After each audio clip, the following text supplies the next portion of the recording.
let's take a look at Sugarcane pose. I really like this yoga pose as it's a standing balance, a back bend, a side bend, a hip opener, and a shoulder opener all in one. So what more could you ask for in a yoga pose? Now this pose, it's kind of a cross between dancer pose and half moon pose.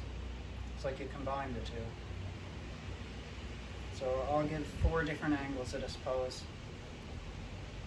So first you'll begin feet parallel, standing position. If I want to come onto my left leg, bring all of my weight onto the left foot. Left hand is going to come down about 6 inches in front of the foot and to the side of the foot. So it's not directly in line, but to the side. That'll help you with your balance. Fingers could be pointed forwards, or you could turn the fingers out to the side to help with your balance more. And in either position, you could have a flat hand or come onto the fingertips.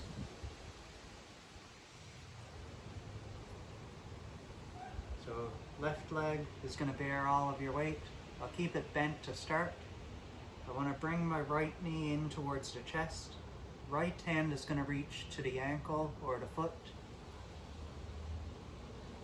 So grabbing onto the foot here.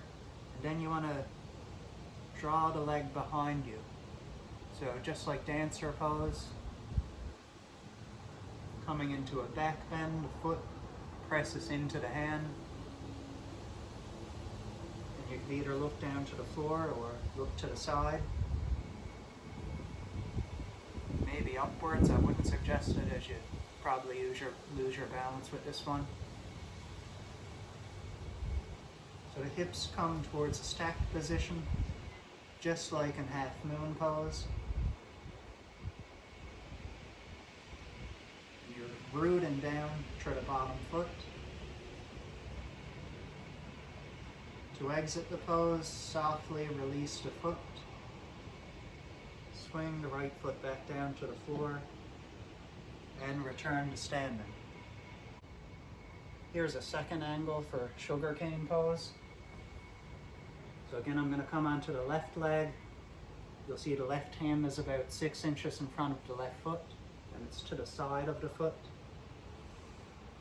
So when I draw the knee towards the chest, grab on to the right foot. Then I want to draw the foot backwards, bringing the hips towards a stacked position, pressing the foot back into the hand, so that'll help to open up right shoulder and right hip. Rooting down to the base foot.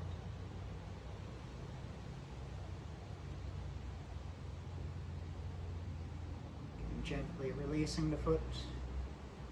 Planting it back down, returning upright. So I'll give 2 more angles. I'll do it on the opposite side. So next I'll do a backwards view.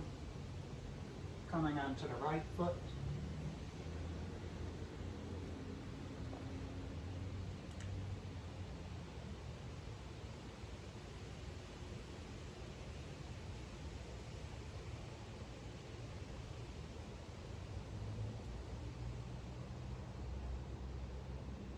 And one more side view back on.